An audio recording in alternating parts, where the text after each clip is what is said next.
Seem nothing even matters. Seem nothing even. Peace and blessings, family. How y'all doing out there? A Queen's Crown here. Thank you so much for coming back to the channel. I have some very good information for you today. But before we get into that, first I just want to point out a few things. If you have not had a chance to follow me on Facebook, Instagram, Twitter, Snapchat, and TikTok, please make sure you do so at A Queen's Crown or at Loyal to My Crown. You can also reach me on Gmail at crownherwithlove@gmail.com. If you have not had a chance to hit that subscribe button, make sure you do so. Hit the like button and the notification bell so that you can receive notifications every time A Queen's Crown goes live, post, or share. Today's lesson or today's video will be on, yes, hair washing. Today we are going to cover some very important topics. This video will actually be broken up into two segments only because I will not be able to get all of the content and information that I want to get into one video. There's so much when it comes to hair washing, and so we're going to get right into it. So what we're going to start off first with is banding, learning how to band. It is very important to know how to band your locks. For a few reasons. One, if you properly band your locks, it will keep your locks protected during the washing process. If you do not properly band your locks, and when I mean band, I mean rubber band. I know a lot of times people use barrettes, knockers, or whatever else they use. I'm not really sure where that method came from or who started that, but the proper way to band is with a rubber band. What you're going to do is you're going to take, and this should have been shown to you by your loctician, but if not, I will show you. You're just going to take about a handful of your hair, about this much. Some of us, like me, may have uneven pieces. If the uneven pieces fall down, that's okay, because at some point you'll be able to still pull it up into a band. You're going to take this rubber band. You're going to fold the ends of your hair, just the ends. Fold it. It should be just folded under, just kind of like you're taking it. Let me show you again. It's just like you're taking it at the end, and you're just going to bend it like this. It's not a bunch of hair, just a few. If I had to count it, 1, 2, 3, 4, 5, 6 locks. There are 6 locks in here. That's okay. If you want to do, it's not like you have to go through and count every one and say, okay, there's 5 here, there's 10 here. You know, just want to take a few. And in the beginning, this can be very irritating, frustrating, because you have so much hair you have to do it with, but it is important that you do it. It should look like this. And some of our new lock queens who are just being established that have long hair, it doesn't matter, it has to be banded. For those of you who are like me when you started that may have had short hair, you have your bands kind of all over, that's okay. You have to band your hair to protect these ends. And what I mean by protecting the ends, as you can see this right here, technically when I wash my hair, I should be banding. Do you see how open this is? If I want to protect that, when I wash my hair, it should be banded. This way it will keep it from unraveling. This way it will keep it from loosening. And then we wonder sometimes when we go back to our loctician, how come she is putting in new locks, or how come she's re-putting them in? It's because they keep coming out, plain and simple. And then every time you have to put those locks back in, every time they have to be redone, it starts the process all over again. And so we don't want to do that. You want to try to keep them as protected as possible so that you don't have to keep starting over. And as you can see, I'm just literally taking this, folding it under, taking the rubber band and banding. Now for all of my mature lock queens that, you know, maybe you don't have open ends anymore, but maybe you have a few that have been cut and you need to protect those still need to be banded. Banding is just going to allow those ends to stay covered up. when you use barrettes or things that can slide out with the water, even though you're washing your hair and they don't come out, until at some point of washing, the fact that they're still open and that water is still able to touch it still has an effect on how it does with the hair. It can still unravel, it can still loosen. So we just want to take the time. This is a wonderful investment. And it is an investment within ourselves. It's an investment for ourselves, and we have to make sure that we cherish it. So we're not going to take all that time to sit, get our locks put in for 2-3 days, and then just let them, unravel or not take care of them. We have to do the same as we would with our children, plants, or anything else. Nourish them, take care of them, love on them, make them, keep them happy, make them, keep them healthy. You get what I'm saying? So what I'm going to do is pause right here. I am going to take these out, and then I'm going to start the band 2. If you have any questions about banding, you're not really sure, make sure you ask your loctician. A lot of times we go to YouTube because we don't want to ask our loctician. A lot of times we go to our friends, and we are here to help. That is what we're here for. We're here to make sure that you are doing this correctly, and we're here to make sure that you are doing this and keeping your locks healthy, keeping your crown looking beautiful. So please feel free. But if for whatever reason you don't feel comfortable asking your loctician, please send me an email. And again, I gave that description in the beginning. I'll give them the end. And definitely send me a message. I'm not here to override any other loctician or consultant's advice, but just to simply give my own, and also to give my experience, facts, and what I've looked up in research. All right, queens. So what we're gonna do is take these glasses on, and we're going to bring our hair pretty much all down to the front.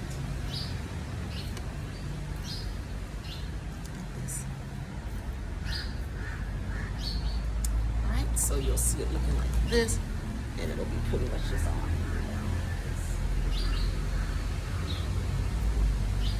And then what you want to do is, to the side, just kind of take your fingers and make a part.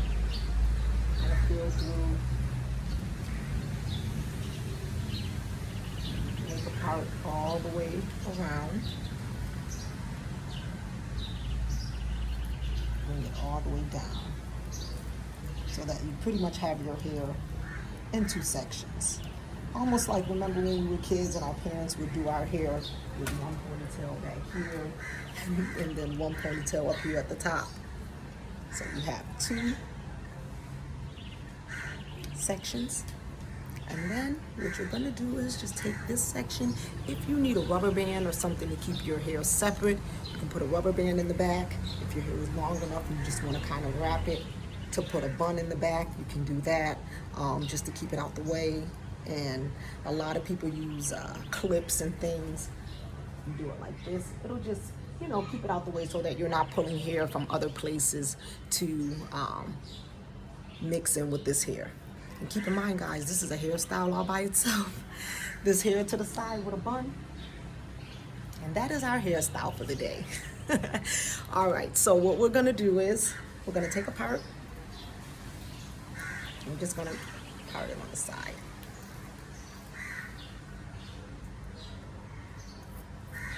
Now these Bantu knots don't have to be big, they don't have to be small. They can be whatever size you want them to be, whatever size is comfortable for you. After I wash my hair, I typically like them not so big, but a little small. So this, I'm gonna actually pull a little bit more hair out to make it a little bit more. This is good enough for me. What we're gonna do is we're going to twist it. Now again, for those of you who do not know how to twist, or may be afraid to twist your hair just because you don't want it to tangle, you can do what I mentioned in my last video, is just wrap your hair and just keep taking it and twisting it all the way down to the bottom without having to actually twist your hair. So what I'm gonna do is I'm gonna begin the twist. And while I'm doing the twist, I just wanna talk about a few differences between braiding and banding. And I know a lot of times people will say, well, I don't band because the rubber bands get tangled in my hair. I use barrettes, I use knockers, they use everything but what was told to them to use. And I can't necessarily say what was told, because sometimes locticians may say, oh, well, if this doesn't work for you, use this. What I say is, the banding is what is supposed to be done. And I do understand that there are some textured hair that do get tangled up, or the rubber bands just may not work good for them. And what I say in that case is, at this point, you may have to do the braiding. And what I want to make sure that I clear up and make sure that it is understood, the difference between the braiding and the banding. Because a lot of times when people braid their hair, you know, they'll look on YouTube, or someone will say, oh, well, you can braid it, you don't have to band. It's the same thing. And it is and isn't. It's the same thing in the sense of protecting your hair if you're doing it correctly. It is not the same thing if you're braiding your hair all the way to your scalp like this, and then you can't get in there and wash your hair. Braiding should be done just like banding. And what I mean by that, and I'll show you, I'll pause on twisting this for a moment and show you what I mean by braiding. The same way I showed you how you band your hair is the same way you should be braiding. Come down to the ends if you have to braid. And I say if, because if you really don't have to, I recommend you sticking with the banding method. You're gonna just braid the ends, only the ends, to the end. And then this way, that will protect your hair. Keep in mind, braiding will take longer, and it will take longer to take out. But never braid it all the way to the top. It should be braided like this, all the way to the end. You want to protect these ends. Do you see this? If I was washing my hair right now, I would want to band that or braid that to protect those ends. So what we're going to do is braid it down. As you can see, I have one lock that is pretty much longer than the rest of them, so it is out of place, but it's okay. And then you bring that down. And once you do that, again, as you can see, although this hair is out, this hair will go in with another hair. It is still room for me to be able to get in there and wash my hair. How are we washing our hair if we can't get to our scalp? How are we washing our hair if it's all braided or twisted like this?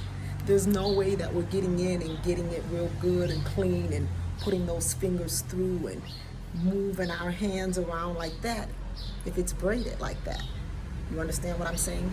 So banding and braiding are very important because it protects those ends. I cannot stress that enough. It protects the ends. And our ends, believe it or not, it's just like when you first get your hair installed and you have all those ends kind of sticking out. And some people like that. It's a style. I loved it. In the beginning, I loved my ends out because they were spiral, curly. It just was beautiful. But then once they lock, I'm like, okay, I understand, I get it. The importance of keeping them together helps the process. The longer we keep them moist, the longer we don't do it the way we're supposed to, the longer it'll take for our locks to lock, and that's just period. So I encourage you all to stick with the methods the right way. I know a lot of times we pick up a lot of bad habits, and that's what I'm here to help try to change or break, is those bad habits that we've picked up. I have this twisted up. What I'm gonna do at this point is I'm just gonna keep going like this until you begin to see this bunch up. And as you're doing that, you're just gonna keep bringing it up. And this is a good time to mention about bunching. I'm going to wrap this. Wrap it and wrap. So as you can see, I have my first band too. Now I wrap that.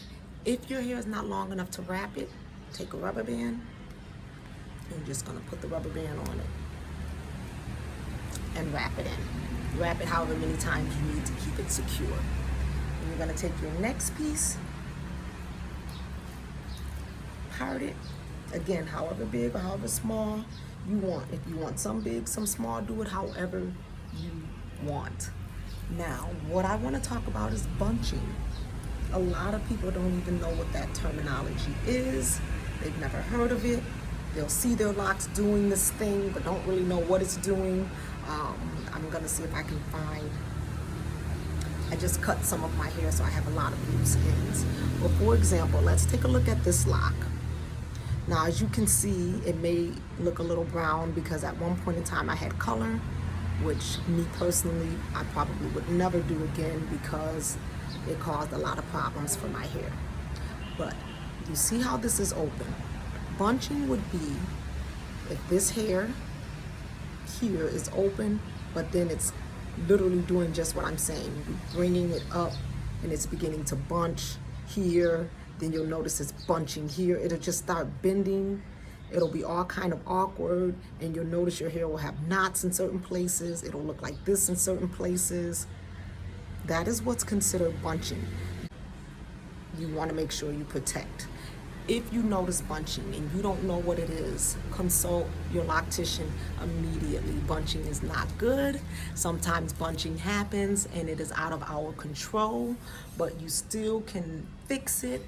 Your loctician can fix it if you bring it to their attention immediately. I tell a lot of my clients that have bunching, first we try to figure out what are you doing that causes bunching. What causes bunching? Not protecting your hair. And what I mean by that is not banding or braiding it during washing. Maybe you're sweating when you're at the gym. If you go to the gym and you work out and your head sweats, what you can do is you can braid your hair down, twist it down, maybe not leave it out so that your hair is just moist and just sitting. If you have the type of hair that just loosens or very fine, very thin, you want to protect your locks. Until these babies lock, you need to take care of them as if they're newborns and that they just totally depend on you, because they do. And so you want to make sure that that bunching is taken care of. I want to make sure and point out that if during our washing we lose a lock, if during our washings a lock breaks, it's okay. When I first got my locks, I always was checking. Oh, is this good? Oh, this one feels thin. Oh, is this one gonna hold on? And after the second one broke and I had it sewn in and it still broke, I said, what's the point? Because just as our hair sheds, as time goes on, we cut it, it breaks, things like that. Then what you do is realize it's still gonna grow. And so I stopped doing that. I'm not saying that I don't get sad if I lose a lock, or I'm not like, oh my goodness, really? But what I am saying that it is natural and it's going to happen. And kudos to any of you who have never lost a lock and you've been locked 15, 20 years. But for some of us who have lost locks, it's okay. To all of you new queens who are probably like how I was in the beginning, very careful. Keep in mind, if your locks break, it's okay to be a little upset about it, but your hair will continue to grow. I have my second twist done. I'm gonna twist this all up and make our second bantu knot. If you have short locks or your locks just aren't really that long to do this bantu method just yet, that is okay. You can always do a braid out. You can always do just twisting your hair and just letting it hang if you want some type of curl. You can do rods. And keep in mind, if you do a bantu knot and you don't like it, like how I don't like this one, take it out and retwist it. A lot of times, and don't get discouraged. I know a lot of times it can be a little frustrating, or you're looking at it like, I'm not really liking the way that looks. Do it over. If it's taking you a long time, stop. Take your time. You don't want it to be to the point where you're just not enjoying it. You don't want to style your hair because it's too much. You take your time and do your hair at your pace, unless you have somewhere to go. Then maybe pick a style that is quicker and more easier to do. But bantu knots are fun. I love them, and so that's why I do them. So the next thing I want to talk about, now, how often should we wash our hair? For those of us who have sister locks, micro locks, tiny locks, any type of lock that we typically use the interlocking method, you want to consult your loctician. Me personally, I wash my hair once a month, and that is when it is time to retie. But I do know that there are some people that say, oh my goodness, once a month. If I went once a month and washed my hair, I would have so much dandruff. It would flake so much. And they give all the reasons why they wash their hair once a week. And what I tell my clients now, whether they do it, whether they listen to me or not, I tell them, you can go with washing your hair once a month. It's like training anything. Yes, if you're used to washing your hair weekly, and then all of a sudden you go once a month, listen at this. What are the odds for it to be raining when we're talking about hair washing? But if you go once a week and then all of a sudden you try to go 2 weeks without washing it and it's like, oh my goodness, this is a hot mess, it's because it's a process. Nothing is going to happen overnight. You now have to train your hair. Can it be done? Absolutely. For my traditional lock people, I know there's a misconception that traditional lock people do not wash their hair or they're supposed to wait for a certain amount of time. I did do some research because I do not have traditional locks and I do not maintain those who have traditional locks, or what some may call dreadlocks. I personally don't use that terminology. But for those who have those type of locks, I did a little bit of research so that I can look to see, what is required for you to wash your hair and not wash your hair, what you should do. And what I did look up, and I'm going to leave the links also in the description box so that you can pull up those websites, are a few websites that mention how often you should wash your hair. That is dreadlockculture.com, afrocinchick.com, and lovelocksnatural.com. And I will put all of those in the description box so that you can look them up. I did read each and every article to its full entirety. And so from what I understand from these 3 sites is that traditional locks should be washing your hair just as often. It shouldn't be, once a year or anything. Washing your hair is the key to having healthy, beautiful locks. Your crown is beautiful. Rock it. Take care of it. Love it. And so I tell people, if you can go, if you go 1 week and then you wash your hair, try going 2. If you go 2 weeks and then you have to wash your hair, try going 3. Do that for a couple weeks, and then the next time add another week, and then add another week, and try to get it to when you have your retie. If you can go with washing your hair every time you have a retie, that is my recommendation. Now, I'm not saying that is what you have to do, and I am not saying that that is the right or wrong way. I am saying that is a recommendation that I am recommending, just so that you're not putting too much moisture in your hair. And especially for my new crown queens who have just been established, you want to keep as much water out of your hair as possible. I know it sounds crazy, but it is true. The least water you put in your hair in the beginning, the better, in the sense of the transition, the locking. If you're in your frizzy stage and you're constantly washing your hair, that's going to keep that hair frizzy. The process in which your hair is going to go through is going to be the process no matter what you do, how you do it. It's just understanding that that's just what it is, a process. And when you understand that and you see that your hair will change according to the way you do it, our hair is like plants. If we take a plant and we move it to the sun and you see it grow, and you see that change, it's because we did something to change it. But if you take that plant and you put it in the house away from the sun and you begin to see it die, it's because we changed it. Anything that we do or we change, we see an outcome or a cause and effect to it. So if we try to change how we wash our hair, how often we wash it, we may see that we can go a little bit longer than what we actually thought. As I mentioned, when we are banding and braiding, we want to leave that space so that we can get in there and wash our hair, get all in between it, wash it.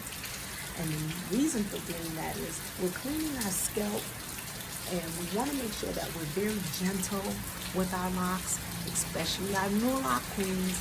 When you're getting in there, because you don't want to take your hair apart. Keep in mind, these are newly installed, they're fragile. You want to be gentle. You don't want to be in there scratching like, ooh, that feels good. No, rub it gently. Get in there softly. Now for our lock queens who've been doing this for a while, you get in there, you wash your hair. What you want to make sure you're doing is, if you need to wash this hair because it's so thick, it's so long, and you got to get in there good, section it off. As much as I dislike washing my hair, I do section it off every time. As you can see, like this is a section. I'll take it, shampoo it, get in there, wash it, part it, take it, shampoo it, each section off through my hair. I do it the very first time on my first shampoo. The second time, I bring my head down, I part it, section it, get all in there so that I'm getting each section really good. Then I rinse all of that out. I come back, I wash my hair again, so about 3 or 4 times. There's not a number of times that you should be washing your hair. It is truly just according to when you feel. But I recommend at least 3 times. Go through it at least 3. There's no real scientific reason behind it. There's really no rationale. It's just a recommendation because that's what I do. And you can do it as well. What we're gonna do is we're gonna continue with these bantu knots. As you can see now, I have 4 of them in. I'm gonna go to the side. At this point, the reason why I'm still contemplating, I'm looking to see, do I wanna make that one big one? Because I'm not really considering wearing them out, I don't have anywhere to go the next day, today or tomorrow. So I'm thinking about probably just leaving it like this, only because I don't plan on being out. And then this way, it not really being even for me is fine. I'm okay with that. So we're gonna keep twisting and keep twisting all the way down. Right. So now, when it comes to shampoo, for my lock queens who have been locked, you can pretty much use whatever shampoo you want. I use whatever shampoo smells good. When I go to the store and I see something, I say, oh, look at this. Open it up, smell it, read the back of the ingredients, and then I decide, okay, I'm gonna go with this. I don't have a particular shampoo or brand that I use. 99% of the time I go to the dollar store and I pick up Suave, like I said, but I have been in other stores and found a shampoo that I really like. But for my nudies, I recommend the Sister Lock shampoo. The Sister Lock shampoo is what I used my entire time. The reason why I recommend it, and I'm not saying you have to use it and this is what's going to be the end all. What I am saying is the Sister Lock shampoo comes very, very, very light. It is thin already, and when you put it in your hair, it's almost watery. And because it's almost watery, it's good because it's not causing a lot of that sudding and soapiness, and it's allowing us to be able to just wash our hair and get it clean so that we can get it retightened without damaging or hurting our new locks. If for whatever reason your loctician is not a Sister Lock product seller, or you do not have a starter kit where you received it, you don't know anyone where you can get it from, so you're just pretty much using a shampoo that you like, try diluting it. Make it as thin as possible. It doesn't have to be soapy and everything for your hair to be clean. Your hair is still clean whether you see it set up or not. I know a lot of times we'll say, oh, it's not making any suds. Oh, it's not doing this. It is. It's still doing the job, and it's still getting your hair clean. So you can use the Sister Lock shampoo or dilute your shampoo to make it very thin. Now, what do we do after our hair is washed?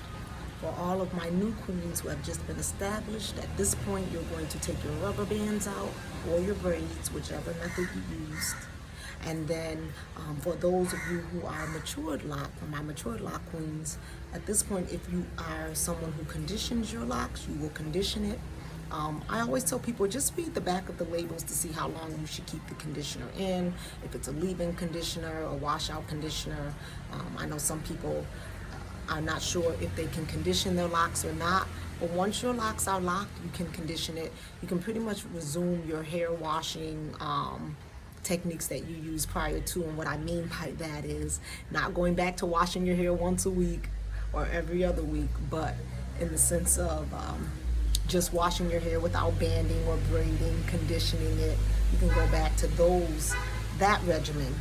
And for my queens who are just established and you're used to conditioning, just give it some time, be patient. After a while, you'll be able to go back to conditioning. But for right now, during the process of transitioning and getting your locks to lock, you want to stay away from conditioning because conditioning softens your hair. And if your hair is softened during the time of transition, it can cause your locks to come out. And believe it or not, sometimes when people are not happy with their locks and they want to take them out in the beginning stages, they use conditioner to remove them. So you want to stay away from the conditioner in the beginning. Once you are fully locked, then we can go to conditioner.